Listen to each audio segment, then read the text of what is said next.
बिस्मिल्लाहिर्रहमानिर्रहीम, अस्सलाम वालेकुम। आप देख रहे हैं स्पोर्ट्स क्लिक्स, मैं हूं हमजा शफीक। तो जनाब, आज के शो में हम बात करेंगे क्वालिफायर, वर्ल्ड कप क्वालिफायर जो चल रहा है, जहां पर जिम्बाब्वे जो है वो छाए हुए हैं, होम ग्राउंड पर छाए हुए हैं, होम क्राउड के सामने छाए हुए हैं। इसके साथ साथ दो दफ़ा की वर्ल्ड चैंपियन वेस्ट इंडीज़ जो है उसका जो अगला रास्ता है वो मुश्किल दिखाई दे रहा है, क्योंकि वो दो मैचेस अपने हार चुके हैं और जिम्बाब्वे के हाथों शिकस्त हुई और उसके बाद कल नीदरलैंड के हाथों सुपर ओवर में शिकस्त हुई है। बहुत कम ऐसा देखने को मिलता है कि ओडीआई में सुपर ओवर हो, लेकिन कल हमने ये देखा और उस सुपर ओवर के मैच में ही एक रिकॉर्ड भी बना है नीदरलैंड की जानिब से, और उस सुपर ओवर में 6 गेंदों पर 30 रन बनाए हैं।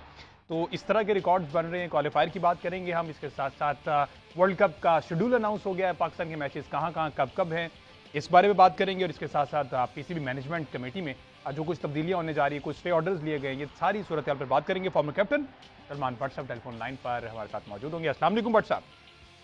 वालेकुम अस्सलाम हमजा। बट साहब, वेस्ट इंडीज को क्या हो रहा है? इतना बड़ा टारगेट 374 रन का। नीदरलैंड को उन्होंने तो यही सोचा होगा कि इनको 100 के अंदर अंदर आउट कर लेंगे और तसल्ली से अगली जो सीढ़ियां वो तय कर लेंगे, लेकिन अपसेट शिकस्त हुई है इसमें। हमजा, वेस्ट इंडीज को अब से नहीं काफी अर्से से T20 लीग क्रिकेट का फोबिया हुआ है और आप इनको सबसे ज्यादा इनके यंगस्टर्स को, इनके स्टार्स को आप हर दुनिया की लीग में देखते हैं। बिल्कुल। और इनकी जो दूरी है बायलैटरल क्रिकेट से, जो कि लंबे फॉर्मेट्स हैं, और फर्स्ट क्लास क्रिकेट से, वो अब ये इनके सामने आ रही है और दुनिया के सामने भी एक मिसाल आ रही है कि ये रिसेंट हिस्ट्री के अंदर 2 T20 के वर्ल्ड कप जीतने वाली टीम है। लेकिन इस फॉर्मेट से जो इफेक्ट इनकी बाकी क्रिकेट के ऊपर हो रहा है वो भी सबके सामने है। तो इसमें एक प्रोपोर्शन होना चाहिए, यानी कि आपको बैलेंस करना है। फर्स्ट क्लास क्रिकेट भी खेलनी जरूरी है, लंबे फॉर्मेट्स भी खेलना जरूरी है, और उसकी वजह से फिर आपका छोटा फॉर्मेट जो है ये भी सेफ रहेगा। वरना over a period of time जो है ये सफर करेंगे जो ये कर रहे हैं आप। पर सब इस मैच में batter did their well, like उन्होंने बहुत अच्छा परफॉर्म किया और 374 रन बना लिए। बॉलर्स जो हैं वो नाकाम दिखाई दिए, या आप समझते हैं कि नीदरलैंड ने काफी इंप्रूव कर लिया हुआ है, उन्होंने बहुत अच्छा परफॉर्म किया कि बॉलर्स बेबस हो गए? देखिए, इसमें तो कोई शक नहीं है कि नीदरलैंड ने बहुत इम्प्रूव किया है, इसमें तो कोई दो राय नहीं है। और बड़ी खुशी की बात है कि क्रिकेट को ग्लोबलाइज होने में जरूरत है नई कंट्रीज की अच्छी परफॉर्मेंसेस देने की, लेकिन जहां पे इन्होंने बहुत अच्छी परफॉर्मेंसेस दी हैं और बहुत इम्प्रूव किया है, वहीं पे वेस्ट इंडीज क्रिकेट का जो नीचे की तरफ का रुख है, यानी जो इम्प्रूवमेंट से ऑपोजिट साइड की तरफ का जो रुख है, वो भी खासा तेज हमें इस फॉर्मेट में नजर आ रहा है और अरसा दराज हो गया। यानी वेस्ट इंडीज जो कि दुनिया में मानी जाती थी अपनी फास्ट बॉलिंग के लिए और अपनी वो काली आंधी कहा जाता था एक वक्त के ऊपर, और जो है बहुत मुश्किल बॉलिंग होती थी किसी भी दूसरी टीम के लिए, तो अब बहुत अरसे से कुछ ऐसा नहीं देखने को मिल रहा वेस्ट इंडियन क्रिकेट की तरफ से, जो कि बड़ा अनफॉर्चुनेट है। मतलब कि वो लाइन अब दोबारा सुनने को नहीं मिलेगी। Remember the name Carlos Brathwaite, ये वो टीम हुआ करती थी तूफानी इनिंग्स खेलने वाली, और इतना बड़ा टारगेट देकर भी उसे डिफेंड नहीं कर पाए। On the other hand Zimbabwe जो है, पर साहब होम ग्राउंड में छाए हुए हैं, उन्होंने वेस्ट इंडीज़ को भी शिकस्त दे दी और कल तो क्या कमाल ही खेले और 304 रन बनाकर तारीखी शिकस्त दे दी। खैर ओपोनेंट उनके अमेरिकन थे, तो उनके बारे में तो सोचा जा सकता कि ऐसा हो सकता है। देखिए, जिम्बाब्वे बहुत अच्छी क्रिकेट खेल रहा है पिछले काफी अर्से से। अगर आप देखें इनकी ओवरऑल परफॉर्मेंसेज, आप देखें वर्ल्ड कप में भी ये पाकिस्तान से पर्थ में जीते हैं, जो कि मुश्किल जगह है स्पेशली बैटिंग के लिए। और सोचा तो हमने ये था कि पाकिस्तान वो मैच आराम से जीतेगा, लेकिन जिम्बाब्वे ने बड़ी फाइट की और क्लोज मैच वो था जो जीत गए। और जिम्बाब्वे पिछले कुछ अर्से से, इंडिया को भी देखें, इन्होंने काफी टफ टाइम दिया। सिकंदर रजा पिछले एक साल में सबसे ज्यादा मैन ऑफ द मैच लेने वाले प्लेयर हैं दुनिया में, और वो भी जिम्बाब्वे से हैं। शॉन विलियम्स इनके कप्तान है, उन्होंने भी कल 171 रन की इनिंग खेली। उससे पहले पाकिस्तान शाहीन्स के खिलाफ भी इन्होंने सीरीज जीती। तो ये लगातार अच्छी क्रिकेट खेल रहे हैं और इनका क्राउड बहुत इन्वॉल्व है। अगर आप ये मैचेस देख रहे हो तो आपको पता लगेगा कि ये जो क्राउड है वो बहुत ज्यादा इन्वॉल्व है अपनी टीम के साथ, और ऐसे लग रहा है कि जैसे एक नेशन जो है वो दोबारा से उठ रही है थ्रू स्पोर्ट, थ्रू क्रिकेट, जो बड़ी एक खुशी की चीज है। वैसे क्या लगता है व्हाट्सएप, दोनों ग्रुप्स में से एक साइड पे तो श्रीलंका मोस्ट प्रोबेबली क्वालिफाई कर जाएगा, वेस्ट इंडीज़ के तो आसार अब मुश्किल नजर आ रहे हैं। जिम्बाब्वे मुझे लगता है कि इस दफ़ा क्वालिफाई करने में कामयाब हो जाएगा, क्योंकि 4 मैचेस चारों जीत गए। देखिए, आपकी फेवरेट? जो श्रीलंका है वो भी अच्छी क्रिकेट खेल रहे हैं और उन्हें खेलनी भी चाहिए। अनफॉर्चुनेटली उन्हें इस जगह होना नहीं चाहिए जहां वो है। और इसी तरह जो जिम्बाब्वे है वो भी टॉप पर है। वेस्ट इंडीज के लिए मुश्किल है क्योंकि वो 4 में से सिर्फ 2 मैच जीते हैं और रन रेट भी अगर उनका देखा जाए तो जो पहली 2 टीमें हैं उनका बेहतर है वेस्ट इंडीज की निस्बतन, तो उनके लिए फिर खासा मुश्किलात होंगी आगे जाने में। अच्छा जी, ये क्वालिफायर का, और आज भी श्रीलंका का मैच चल रहा है। लेट्स सी वो कहां तक पहुंच पाते हैं। उन्होंने 3 मैचेस खेले हैं, 3 ही जीते में 6 पॉइंट्स के साथ वो टेबल टॉपर हैं और ग्रुप ए में जिम्बाब्वे टॉप पे है। लेट्स सी क्या बनता है, कौन सी 2 टीमें क्वालिफाई करती हैं। थोड़ी सी बात अब कर ली जाए पीसीबी में जो कुछ तब्दीलियां होने जा रही हैं, कहीं पे स्टे ऑर्डर ले लिया गया है। बट सर इससे पहले भी इस तरह की मुश्किलात, इस तरह की सियासत, इस तरह की सूरत हाल देखी है आपने? हमजा एक दफ़ा पहले भी हुआ था, आपको याद होगा कि जब ज़का अशरफ साहब और नजम सेठी साहब ही एक दिन एक चेयरमैन होते थे, फिर कोर्ट से अगले दिन दूसरा ऑर्डर ले आता था तो वो दूसरे चेयरमैन होते थे। लेकिन इस दफ़ा की जो बात है वो उसका जो कह लीजिए कि जो सेंटर है ऑफ फोकस वो गवर्निंग बोर्ड के मेंबरान हैं, क्योंकि जो प्राइम मिनिस्टर हैं उनकी तो नॉमिनेशंस में ही अब सेठी साहब का नाम नहीं है। उस नॉमिनीज में जो नाम आया है गवर्नमेंट की तरफ से वो तो ज़का अशरफ साहब का है और मुस्तफा रमज़े साहब का है। तो जो actual problem lies in the governing board के वो वाले लोग जो गवर्निंग बोर्ड फॉर्म हुआ है उसकी लीगैलिटी पर सवाल उठ रहे हैं।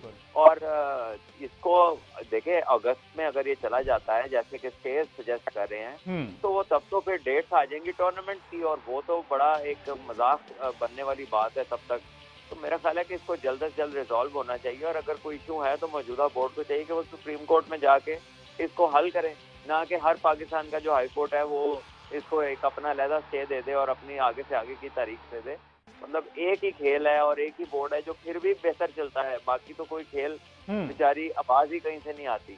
लेकिन अगर उसका भी इस तरह मजाक करेगा तो फिर तो ये भी सियासत की नजर होता जा रहा है। इससे कबल हम इंडिया में कहा करते थे कि बीसीसीआई जो है वो सियासत करता है, खेल में सियासत लाता है और इस तरह की सूरत है। लेकिन अब पाकिस्तान में भी हालात कुछ ऐसे ही हैं। अब ज़का अशरफ साहब अभी अपॉइंट नहीं हुए, उन्होंने पहले ही स्टेटमेंट एक जारी कर दिया कि मैं पर्सनली नहीं चाहता कि पाकिस्तान जो है वो घुटने टेकता, हाइब्रिड मॉडल पेश ही नहीं करना चाहिए था। पाकिस्तान को मेज़बानी मिली, पाकिस्तान में ही होना चाहिए था। नजम सेठी साहब ने दिन रात मेहनत करके हाइब्रिड मॉडल मंजूर करवाया, उनके लिए बड़ी अचीवमेंट थी। लेकिन ज़का अशरफ साहब ने कहा कि नहीं, ऐसा नहीं हो सकता, मैं होता तो ऐसा ना करता। खैर अब जो होना था हो गया, मजबूरी है। लेकिन साथ ही उन्होंने ये भी कह दिया कि वर्ल्ड कप के लिए अभी भी तहफ़्फ़ुज़ात हैं।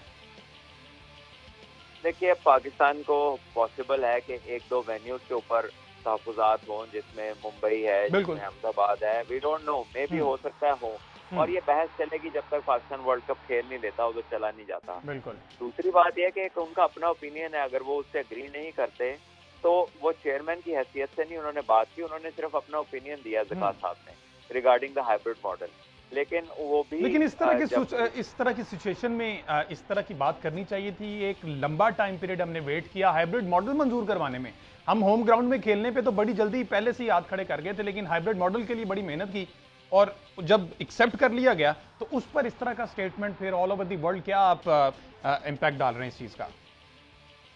जी बिल्कुल, देखिए बात दोनों बातें अपनी जगह ठीक है, इसमें कोई दो राय नहीं कि सेठी साहब ने काफी स्ट्रगल के बाद ये हासिल किया हाइब्रिड मॉडल। लेकिन दूसरी बात भी अपनी जगह ठीक है कि पाकिस्तान का ही हक बनता था कि वो एंटायरली एशिया कप को होस्ट करे। और इंडिया की तो पॉलिटिकल इंटरफेरेंस है, उसकी वजह से ये एशिया कप पाकिस्तान में नहीं हो रहा। तो ऑब्वियसली पाकिस्तान तो दोनों चीजों पे ठीक है, यानी हाइब्रिड भी सक्सेस है अंडर द करंट सर्कमस्टांसेस, लेकिन होना पाकिस्तान में चाहिए था, ये भी बात ठीक है। हक तो पाकिस्तान का ही था ना, ये बिल्कुल ऐसे ही होना पाकिस्तान में ही चाहिए था। लेकिन खैर अब जो स्टेटमेंट दिया है उन्होंने बाद में एडमिट किया कि मेरा अपना पर्सनल ओपिनियन था, जो होना था वो हो गया है।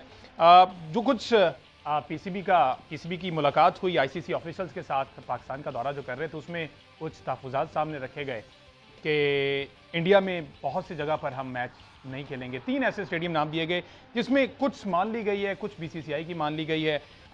हम अपने रिपोर्टर आकिब कुरैशी से रब्ता करने की कोशिश करेंगे, उनसे ताज़ा तरीन सूरत हाल जान लेते हैं। वैसे भट्ट साहब, आप जब इंडिया में जाके खेला करते थे तो गुजरात में, अहमदाबाद में सूरत हाल कुछ नाजुक सूरत हाल होती थी, मुंबई वगैरह में? देखिए मुंबई में तो तब भी नहीं खेले थे। अच्छा। और मुंबई को हमेशा से अवॉइड किया गया है, उनकी वहाँ पर कोई पॉलिटिकल एक्टिविटी इस किस्म की थी कि it wasn't safe to play over there, और वहाँ पर तब भी नहीं खेला गया। हम बाकी तो तकरीबन हर जगह खेले हैं, गुवाहाटी से लेकर आप कैलकाटा जो है वहाँ खेले हैं, अहमदाबाद में भी हम लोग मैच खेले हैं, हमने मैच जीता है वहाँ। इंजी भाई ने लास्ट बॉल पे चौका मारा था, मुझे याद है, मैं भी 48 रन किए थे उस मैच में। अच्छा। और लखनऊ में भी खेले हैं, दिल्ली में भी खेले हैं, कोचिन में भी खेले हैं, बहुत हैदराबाद में भी खेले हैं, तकरीबन पूरे इंडिया में मैचेस खेले हैं, सिवाय चंद जगह होंगी 2 से 3 मैक्सिमम। लेकिन ये पहले वाले हालात नहीं है, पहले की तरह रिजिड पॉलिटिकल स्टांस नहीं है इंडिया का, और मतलब पहले की तरह का स्टांस नहीं है, अब वाला स्टांस बहुत रिजिड है। This is exactly what I want to say. So I think ये सिचुएशन अच्छी नहीं है क्रिकेट के लिए। बहरहाल अब जहां तक गवर्नमेंट अलाउ करेगी वहीं पे पाकिस्तान को खेलना पड़ेगा। देखते हैं अब क्या क्या इजाजत मिलती है। थोड़ी सी अपडेट ले लेते हैं। आकिब कुरैशी हमारे स्पोर्ट्स रिपोर्टर हैं, उनसे जान लेते हैं कि किन किन ग्राउंड्स में तहफ़्फ़ुज़ात का इज़हार किया गया और कितनी को बात पीसीबी की मानेगी, क्योंकि बीसीसीआई कुछ अपनी भी मनवाने में कामयाब हुआ है, कुछ रद्दोबदल किया है कि अगर इंडिया सेमीफाइनल में पहुंचा, पाकिस्तान इंडिया दोनों पहुंचे, तो फिर ईडन गार्डन में होगा, अदरवाइज जो शेड्यूल है उसी पे। आकिब बताइएगा कितनी को बात मानी गई है, कौन कौन से ग्राउंड जो थे ऐसे जिस पर पीसीबी ने तहफ़्फ़ुज़ात का इज़हार किया था? देखिए हमजा, ये वर्ल्ड कप का जो ऐलान हुआ है इसमें कुछ लो और कुछ दो का पॉलिसी अपनाई गई है। आईसीसी के चेयरमैन जो थे पिछले महीने जो इधर आए हुए थे, उस पे पीसीबी ने रिटर्न लिख के दिया है आईसीसी को कि पाकिस्तान अगर वर्ल्ड कप में इंडिया आता है और सेमीफाइनल में अगर पहुंचता है तो मुंबई के मैदान में वो खेलेगा। किसके बलबूते पे खेलेगा उन्होंने उस पर लिख के दिया है कि गवर्नमेंट अगर इजाजत देगी, परमिशन देगी कि मुंबई में खेलें तो पाकिस्तानी टीम मुंबई में खेलेगी। अगर गवर्नमेंट ने कहा कि मुंबई में नहीं खेलना तो पाकिस्तान टीम मुंबई में नहीं खेलेगी। ज्यादा चांसेस यही है क्योंकि पाकिस्तान का जो क्रिकेट बोर्ड का स्टांस है वो वैलिड तो होता है लेकिन इतना स्ट्रांग नहीं होता कि बीसीसीआई उसके सामने घुटने टेक सके। हम चला तो देते हैं कि बीसीसीआई ने घुटने टेक दिए, आईसीसी ने मान ली, लेकिन अगर हम ऑन अ सीरियस नोट और अगर हम हकीकत पे मबनी बात करें तो पीसीबी को पहले भी शिकस्त हुई है, अब भी शिकस्त हो रही है। पीसीबी को हर बात जो है वो बीसीसीआई की माननी पड़ रही है। अहमदाबाद में उन्होंने खेलने पे इतराज किया, इंडियन क्रिकेट बोर्ड ने कहा हमने अहमदाबाद के अलावा पाकिस्तान का मैच कहीं नहीं रखवाना। अच्छा। उस पर भी पीसीबी ने घुटने टेके। वर्ल्ड कप का आज शेड्यूल जो ऑफिशियल शेड्यूल सामने आया उसमें पाकिस्तान इंडिया का मैच अहमदाबाद में रखा गया। सेमीफाइनल जो है वो कोलकाता और मुंबई में रखा गया है। पाकिस्तान ने कहा हमने मुंबई में नहीं खेलना। अब वो सारी उन्होंने अपने जो बॉल है वो गवर्नमेंट के कोर्ट में फेंक दी है। अब गवर्नमेंट बताएगी कि अगर तो पाकिस्तानी टीम सेमीफाइनल में पहुंचती है तो गवर्नमेंट की परमिशन पे होगा कि गवर्नमेंट के कोर्ट में बॉल डाल दिया है। बट साहब इससे कबल भी हमेशा वैसे अगर इस तरह का टूर हो तो गवर्नमेंट से मशहूर किया जाता है कि गवर्नमेंट अलाउ करेगी, तो फिर वैसे कभी गवर्नमेंट ने मना भी किया? देखिए ऑब्वियसली पाकिस्तान इंडिया के रिलेशंस हमेशा से जो है ना एट नाइस साइड जो होते हैं, तो उसमें हमेशा जो आपकी गवर्नमेंट की तरफ से कुछ स्पेशल इंस्ट्रक्शंस होती हैं।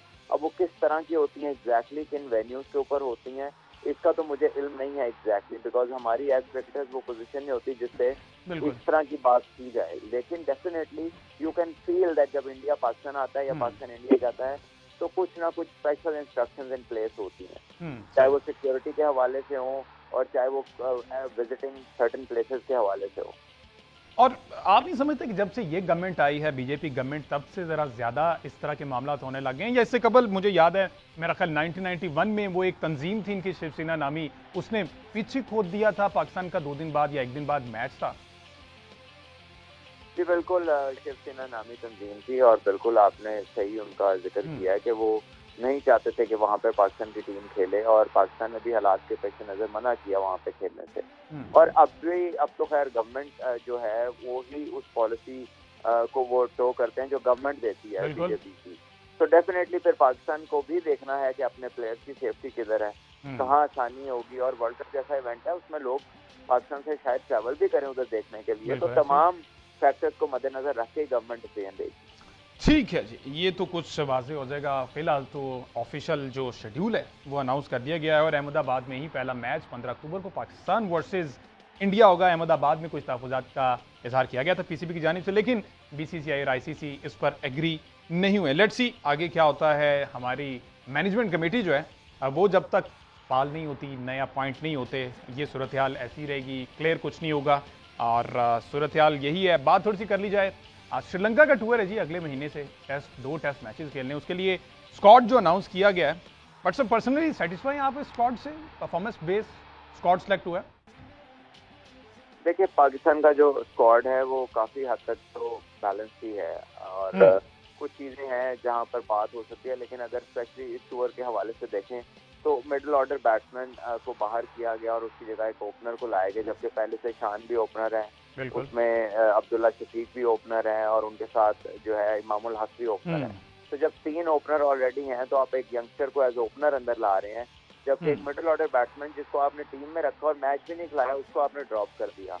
तो ये हमेशा से पाकिस्तान क्रिकेट में कुछ इस तरह के डिसीजन होते हैं कि जो लॉजिक से बियॉन्ड होते हैं, जो आपकी समझ इतनी आसानी से लोगों को समझ नहीं आते। तो आई थिंक इसका तो क्वेश्चन सिलेक्शन कमेटी से ही होना चाहिए, वही इस पर बेटर बता सकते हैं, लेकिन जो आम आदमी को समझ आने वाली चीज कोई नहीं है इसमें।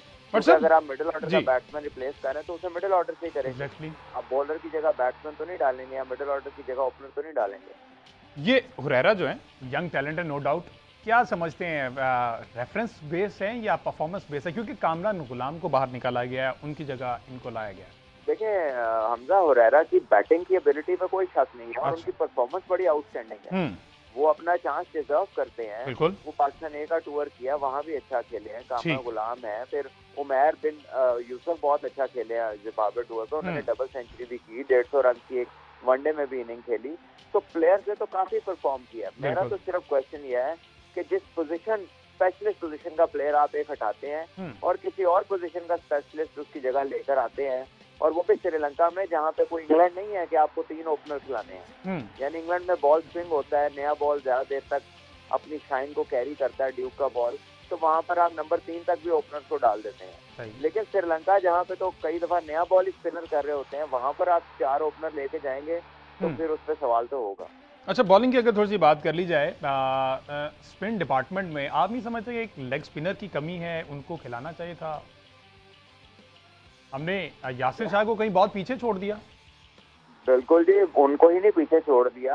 आप अपने नए स्पिनर्स में भी देख लें कि अभी उस्मान कादिर टीम का हिस्सा थे, अब ना वो कॉन्ट्रैक्ट का हिस्सा है, ना वो शाहीन का हिस्सा है, ना इमर्जिंग का हिस्सा है, वो किसी जगह नजर नहीं आ रहे। तो यही बात है ना कि एक यंग लड़का होता है, 2 साल आप उसको कैरी करते हैं, 2 साल में 5-6 मैच खिलाते हैं, वो अच्छा भी करे, तब भी जब उसने उसको गायब करना होता है तो ऐसा लगता है वो कभी था ही नहीं। तो इस तरह के जब आप स्टेप्स लेंगे तो फिर क्वेश्चनेबल तो आपके डिसीजंस होंगे, इसमें कोई शक नहीं।